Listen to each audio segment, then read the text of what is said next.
আজকাল সোশ্যাল মিডিয়ায় একটা জিনিস খুব বেশি দেখা যাচ্ছে।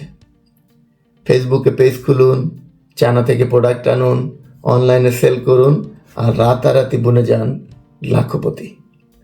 ভিডিও দেখে মনে হয় ব্যবসা করা খুব সহজ। মনে হয় শুধু একটা ফেসবুকে পেজ খুললেই টাকা আসা শুরু হয়ে যাবে। কিন্তু বাস্তবতা সম্পূর্ণ ভিন্ন। বর্তমানে বাংলাদেশে প্রতিদিন আনুমানিক ৩,০০০ থেকে ১০,০০০ পর্যন্ত নতুন অনলাইন সেলিং পেজ খোলা হচ্ছে। কেউ পোশাক বিক্রি করছেন, কেউ গ্যাজেট আইটেম, কেউ কসমেটিক্স, আবার কেউ চায়না থেকে সরাসরি পণ্য এনে ব্যবসা শুরু করে দিয়েছেন। অনেকে অনেক বড় আয়োজন নিয়ে শুরু করেন। স্টুডিও, অফিস, লাইভ, এমনকি কন্টেইনার ভর্তি করে মাল নিয়ে আসেন। কিন্তু কয়েক মাস বা ২-১ বছর পর এই পেজগুলোর বড় একটি অংশ নীরবে হারিয়ে যায়।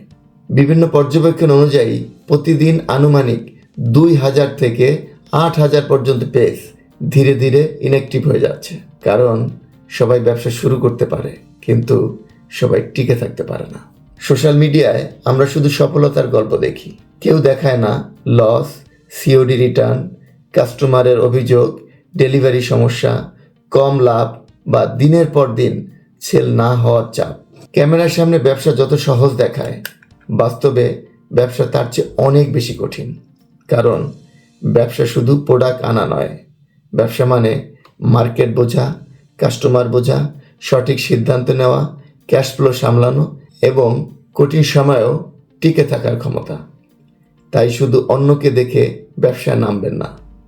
আগে বাস্তবতা বুঝুন, নিজেকে প্রস্তুত করুন, তারপর শুরু করুন। কারণ ব্যবসা কোনো শর্টকাটের খেলা না, এটা ধৈর্য, জ্ঞান আর অভিজ্ঞতার দীর্ঘ যাত্রা।